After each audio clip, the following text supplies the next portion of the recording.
اللہ سبحانہ و تعالیٰ نے مسلمانوں پر مال کے حوالے سے جو ذمہ داریاں لگائی ہیں ان میں سے ایک ذمہ داری صدقۃ الفطر کی ہے۔ صدقہ فطر کیا ہے؟ صدقہ فطر کے بارے میں 2-3 باتیں میں ابتدائی عرض کرتا ہوں، پھر اس کی کچھ تفصیل آپ کی خدمت میں عرض کروں گا۔ وہ لوگ نبی کریم صلی اللہ علیہ وسلم کی تعلیم کے مطابق، وہ لوگ جو کہ خود فقیر نہ ہوں، چاہے وہ عاقل ہو، بالغ ہو، بچہ ہو، چھوٹا ہو، مرد ہو، عورت ہو، اگر وہ عید الفطر کا چاند نظر آتے وقت وہ موجود ہیں، یعنی ایک بچہ پیدا ہوا عید الفطر کا چاند نظر آ گیا، کوئی آدمی عید الفطر کا چاند نظر آتے وقت موجود ہے، چاہے وہ چھوٹا ہو یا بڑا، اگر اس کے چھوٹا ہے تو اس کے سرپرست، اور اگر وہ خود عاقل بالغ ہے تو وہ خود، اگر فقیر نہیں ہے تو وہ اللہ کی راہ میں کچھ چیزیں صدقے کے طور پہ مستحقین کو دے گا، اور شرط اس کی یہ ہے کہ عید الفطر کے لیے جب جا رہے ہوں عید الفطر کی نماز پڑھنے، تو نماز سے پہلے اس کی ادائیگی کر دی جائے۔ نماز کے بعد ادائیگی کرنے کا حکم نہیں ہے، اس سے پہلے کرنے کا۔ اگر کسی نے نہیں ادا کیا، میں آگے عرض کرتا ہوں کہ اس کو بعد میں ادا کرنا چاہیے، لیکن صدقۃ الفطر کا جو کم سے کم جو لازماً وقت ہے وہ یہ ہے کہ جب عید الفطر کی نماز پڑھنے جائیں تو اس وقت تک صدقہ فطر ادا کر دیا جائے۔ 2-3 مسائل میں آگے عرض کرتا ہوں۔ پہلی بات کہ صدقہ فطر کی مقدار کیا ہے؟ تو صدقہ فطر کے بارے میں نبی کریم صلی اللہ علیہ وسلم کی احادیث میں نظر ڈالنے سے معلوم ہوتا ہے کہ آپ نے 4 چیزوں کا تذکرہ فرمایا کہ صدقہ فطر کسی مستحق شخص کے پاس اس کے کھانے پینے کے لیے کچھ سامان دینا۔ عام طور پہ اللہ کے نبی صلی اللہ علیہ وسلم کے حدیث میں جو ذکر ملتا ہے وہ اشیاء کا ملتا ہے، جس کے اندر گندم کا ذکر ملتا ہے، جس کے اندر جو کا ذکر ملتا ہے، جس کے اندر کھجور کا ذکر ملتا ہے، اور کشمش کا ذکر ملتا ہے۔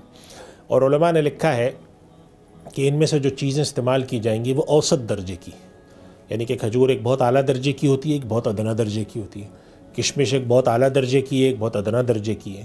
اسی طرح گندم اور جو میں اگرچہ بہت اعلیٰ بہت ادنا درجے نہیں ہے، لیکن بہرحال اس کے اندر کچھ اچھی کچھ بری دونوں ہوتی ہیں۔ تو یہ جو چیزیں ہیں 4، ان چاروں میں سے صدقہ فطر ادا کیا جانا ہے۔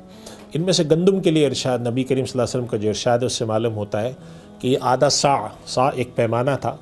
اس کی تقریباً مقدار 3.5 پونے 4 کلو کے قریب بنتی ہے۔ تو ہمارے یہاں علماء کرام کہتے ہیں کہ 1.25 سے 2 کلو کے درمیان مقدار بنتی ہے گندم کی، احتیاطاً 2 کلو دینی چاہیے۔ اور جو، کھجور اور کشمش، اس کے لیے تقریباً 3.5 پونے 4 کلو کے قریب مقدار بنتی ہے۔ لہٰذا صدقہ فطر کے اندر جو ہمارے یہاں ایک رواج ہے کہ ہم لوگ صدقہ فطر کی صرف گندم کے اعتبار سے اس کی مقدار کو ناپ کر ہم وہ ادا کرتے ہیں، تو یہ طریقہ کار معمول کے مطابق لازمی طور پر اسی کو کرنا یہ مناسب نہیں۔ علماء یہ تجویز دیتے ہیں کہ اگر کسی شخص کو اللہ نے صاحب حیثیت بنایا ہے تو وہ دوسرے جو پیمانے اللہ کے نبی صلی اللہ علیہ وسلم نے مقرر فرمائے، جس کے اندر گندم بھی شامل، جس کے اندر جو بھی شامل ہے، کھجور بھی شامل ہے اور کشمش بھی شامل ہے، ان کے لحاظ سے اس کا صدقہ فطر ادا کرنا چاہیے۔ اس کے حوالے سے ہمارے یہاں اکثر علماء کرام کے یہاں سے مختلف اداروں کی طرف سے اس کی تفصیلات آتی رہتی ہیں۔ آپ کے پاس اس طرح کی واٹس ایپ پہ پوسٹ بھی آ چکی ہوں گی جس میں انہوں نے حساب لکھا ہوا ہوتا ہے کہ اگر تقریباً 3.5-4 کلو کھجور اوسط درجے کی ہم استعمال کریں تو وہ کتنے کی پڑے گی، اگر ہم کشمش رکھیں تو کتنے کی پڑے گی۔ بعض حضرات نے اس کے اندر تینوں حساب لگائے ہوئے ہوتے ہیں کہ اعلیٰ درجے کی، ادنا درجے کی، درمیانے درجے کی کھجور کتنے کی پڑے گی، اعلیٰ درجے، ادنا درجے، درمیانے درجے کی کشمش کتنے کی پڑے گی۔ ایک تو یہ بات ہے کہ ان چاروں چیزوں کے ذریعے صدقہ فطر کو ادا کیا جا سکتا ہے، پہلی بات ہے۔ دوسری بات یہ ہے کہ علماء کرام کے درمیان اس موضوع پر گفتگو ہے کہ کیا یہ 3-4 چیزیں جن کا ذکر آتا ہے یہی دینی ضروری ہیں، یا نقد بھی دے سکتے ہیں، یا کوئی اور چیز بھی دے سکتے ہیں۔ تو ہمارے علماء کرام کی رائے یہ ہے کہ ان 3-4 چیزوں کا جو ذکر آیا ہے، اگر کوئی شخص ضرورت مند ہے تو اس کو یہی چیزیں دے دی جائیں، لیکن اس کے مقابلے میں اگر ان چیزوں کے برابر کوئی نقد رقم دے دیتا ہے تو آج کل کے حالات میں وہ نقد رقم دینا زیادہ بہتر ہے۔ اس کی وجہ یہ ہے کہ اگر ایک شخص ہے جو کہ مستحق ہے اور اس کو ہر آدمی گندم لا کے دے رہا ہے تو ظاہر ہے اس کے پاس گندم اتنی زیادہ ہو سکتی ہے جو شاید اس کے کام میں فوری طور پہ نہ آئے۔ دوسری بات یہ بھی ہے کہ اس شخص کی ضرورت کپڑے کی ہے، یا اس کی ضرورت سبزی کی ہے، یا اس کی ضرورت کسی پھل کی ہے، یا اس کی ضرورت بجلی کا بل ادا کرنے کی ہے، یا کوئی اور ضرورت ہے۔ تو آج کے دور میں اس کو صرف اور صرف ایک چیز لا کے گندم دینا، یا جو دینا، یا کشمش دینا، یا کھجور دینا،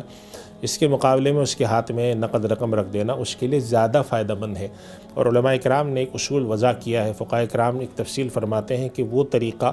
جس میں فقیر کا زیادہ فائدہ ہو، انفع للفقراء ہو، وہ طریقہ قابل ترجیح ہوتا ہے۔ تو اس وجہ سے ہمارے علماء کی رائے یہ ہے کہ آج کے دور میں یہ ان چیزوں کے بجائے ان کی رقم دے دینا یہ زیادہ بہتر ہے۔ اور اسی وجہ سے آپ کے پاس جو فیس بک پر اور مختلف واٹس ایپ گروپ پہ جو پوسٹیں آتی ہیں اس میں لکھا ہوتا ہے کہ اگر آپ گندم دینا چاہتے ہیں تو گندم کی مقدار، گندم کی جو قیمت ہے وہ مثلاً 125 روپے بنتی ہے، جو دینا چاہتے ہیں تو اس کی مثلاً 400 روپے بنتی ہے، کھجور دینا چاہتے ہیں تو اوسط درجے کی کھجور مثلاً 1500 کی بنتی ہے، اعلیٰ درجے کی مثلاً 4000 بنتی ہے۔ تو اس طرح کی تفصیل لکھ لیں تو اس کے لحاظ سے صدقہ فطر کو ادا کر دیں۔ تیسرا مسئلہ صدقہ فطر کے حوالے سے یہ ہے کہ جو لوگ اللہ تعالیٰ نے صاحب حیثیت بنائے، عام طور پہ اچھے کھانے کھاتے ہیں، اچھی گاڑیوں میں گھومتے ہیں، اچھے بڑے گھروں میں رہتے ہیں، اعلیٰ ہوٹلوں میں جا کے کھانا کھاتے ہیں، اپنے یہاں افطار کے موقع پہ کئی مواقع پر وہ پیزا لا کے کھا چکے ہوتے ہیں، کئی مواقع پر وہ باہر سے جا کے برگر لاتے ہیں، بروس لا کے کھاتے ہیں۔ تو ایسے جتنے بھی لوگ ہیں جن کو اللہ تعالیٰ نے صاحب حیثیت بنایا تو ان کو چاہیے کہ وہ صدقہ فطر کے اندر اعلیٰ مقدار میں صدقہ دیں۔ یعنی ویسے تو وہ اچھے کھانا کھاتے ہوں اور اچھے طریقے سے رہتے ہوں اور گھر کے تمام لوگوں کا 125 روپے کے لحاظ سے صدقہ فطر دیں، یہ مناسب نہیں ہے۔ ادا تو ہو جاتا ہے، اعلیٰ چیز ہونی چاہیے کہ اگر وہ عام طور پہ ایک وقت میں جا کر 3-4 ہزار کا کھانا ایک آدمی کھا سکتا ہے تو 2000-3000 روپے فی آدمی دے دیں اگر اللہ نے اتنی حیثیت اور صلاحیت دی ہے۔ اس کے بعد ایک اور مسئلہ ہے جو کہ بڑا اہم ہے صدقہ فطر کے حوالے سے سمجھنا۔ صدقہ فطر کے حوالے سے ایک بات یہ آتی ہے کہ صدقہ فطر چاند رات یعنی کہ چاند نظر آنے کے بعد ہی دینا چاہیے۔ تو اس میں ایک سوال آتا ہے کہ بہت سارے لوگ ہیں کہ جن کی ضرورتیں ظاہر پہلے سے ہیں، اگر ایک آدمی کو ہم چاند رات کو اس کے ہاتھ میں جا کے 5000 روپے رکھتے ہیں تو ممکن ہے کہ وہ بہت ساری چیزیں نہ خرید سکے، وہ کپڑے نہ پہن سکے، اس لیے کہ کپڑے پہلے خرید کر آپ نے درزی کو دینے ہوتے ہیں۔ اس لیے علماء نے لکھا ہے کہ اس کو اگر آپ ایڈوانس میں بھی کچھ دینا چاہتے ہیں تو اس کی گنجائش نکلتی ہے، آپ اس کو دے سکتے ہیں تاکہ وہ شخص سامنے والا اپنی ضرورتیں پوری کر سکے۔ اس کے بعد ایک اور مسئلہ جو ہمارے ہاں بہت سارے احباب پوچھتے ہیں، وہ مسئلہ صدقہ فطر کے یہ پوچھتے ہیں کہ صدقہ فطر کون ادا کرے گا؟ یعنی مثلاً گھر میں ایک شخص ہیں، وہ شادی شدہ آدمی ہے، وہ ہیں، ان کی بیوی ہیں، ان کے 2 بیٹے ہیں، 2 بیٹیاں ہیں، ان کے ساتھ فرض کریں والدین رہتے ہیں، بھائی رہتے ہیں۔ تو اصول یہ ہے کہ جس آدمی پر صدقہ فطر خود لازم ہے اور وہ بالغ ہے تو وہ اپنا صدقہ فطر خود ادا کرے۔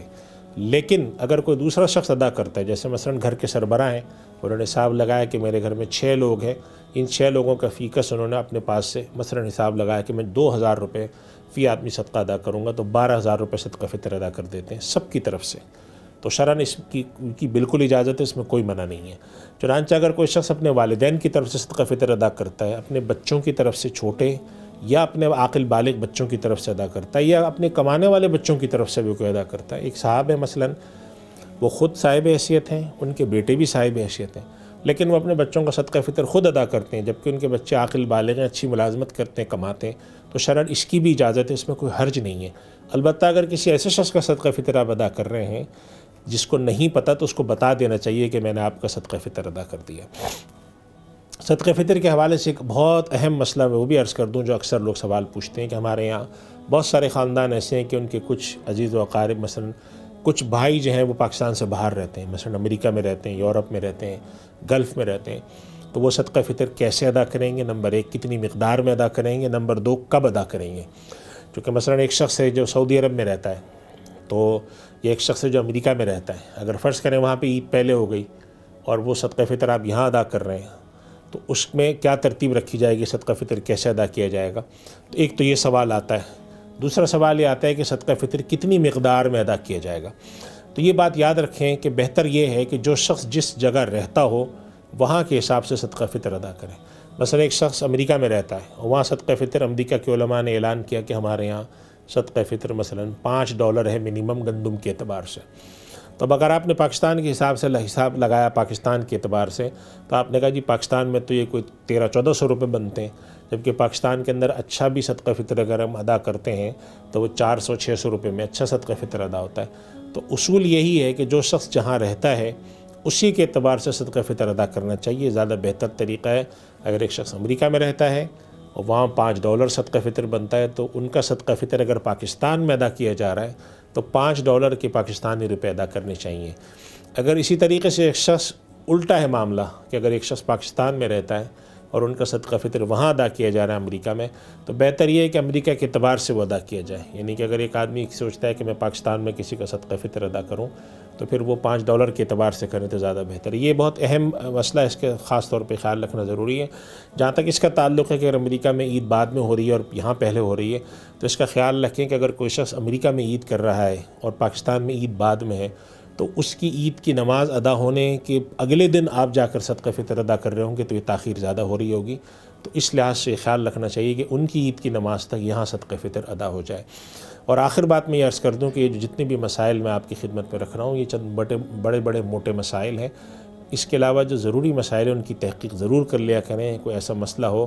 اس کو علماء کرام سے پوچھ کر اس کے مطابق عمل کریں تاکہ کسی قسم کی کوئی غلطی نہ ہو. اور نبی کریم صلی اللہ علیہ وسلم کا ارشاد ہے کہ جس شخص کو کچھ نہ آتا ہو، اس ذہن میں الجھن ہو، تو اس کا بہترین علاج یہ ہے کہ وہ سوال پوچھ لیا کرے. تو سوال پوچھیں تاکہ مسائل پر صحیح طریقے سے عمل ہو سکے. وآخر دعوانا الحمدللہ رب العالمین.